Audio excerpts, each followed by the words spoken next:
when I first started acting, if I'd known it was going to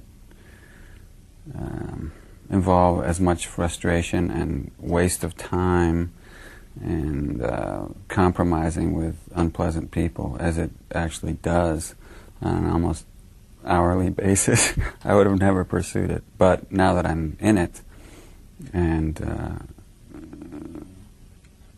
do enjoy it and get something out of it and learn from it, I don't regret it. I don't know. Each movie, each character is a different journey, and it tells you different things that you need to learn. Whether you decide to learn them or be open to them, or whether you even want to ask the questions that you need to ask to do the best job possible, it's really up to the individual. There are people who take a certain route that's easier, maybe, you know, and maybe it's right for them, where they don't invest as much in it. You know, I mean, someone like Demi Moore, she has a family, she makes a good living, she doesn't need to submit herself in the way that she did for this part, but she did it because she has a sense of integrity about what she does, and she does care, I think, what people think about her work, and she's excellent in this because of it.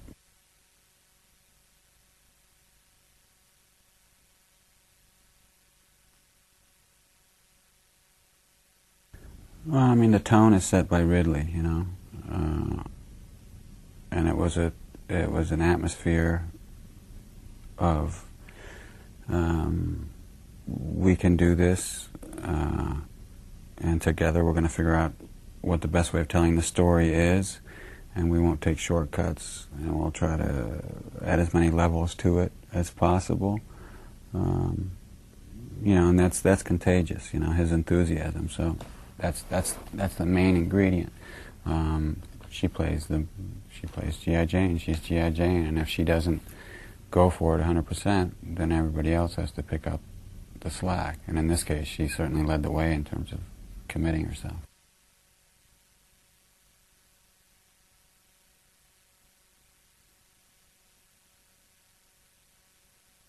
The poetry, that was something that felt right. You know, and that Ridley was open to, and that became part of the character. It just showed the man to be more of a caring teacher, really, of someone who's proud of what they do and takes what they do seriously, and who really lives this, and you know, someone to whom it means a lot to impart what they know to be, I don't know if it's the right way, but to help these people achieve, you know, the most they can, you know. I mean, he's someone who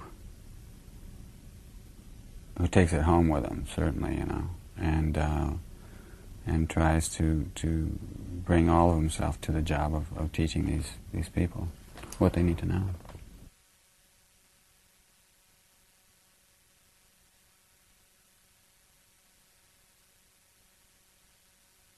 I look at the benefits of acting, of getting to act for a living, are very similar to the benefits of traveling, you know. If you play a character, if you inhabit a part of them, if you take on aspects or force yourself to take on aspects of a character, then you're less likely to hate that person or that type of person. Just like, you know, if all children in the world traveled and went to other countries, they'd be less likely as adults to want to go to war against those countries if they had seen them and met those people. So I guess in a way it keeps you from, you can either be open to it or not as an actor. To me it's interesting, so therefore I think I stay more open to different kinds of people than I might if I weren't doing that. You know, as as you get older and get more set in your ways, you tend to be less likely to be flexible about other people's behavior and choices in life and reactions to you, appearance, everything else. As an actor, you have to be, or I feel, I shouldn't say as an actor, I as an actor feel that I do the best the more open I am and the more observant I am and the more tolerant I am of other people and their ways of living.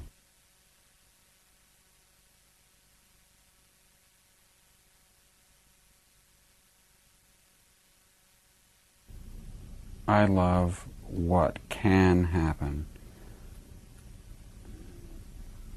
in acting, what can happen between two people, what can happen on a set, what can be created, even if it's just a moment, whether it's recorded on film, whether it's used in the movie or not. I love those glimpses, you know, that little bit of the unexpected, that magical connection that you can have with a person or with a group of people. That's very rare, you know. I mean, I've been doing it for 15 years, you know.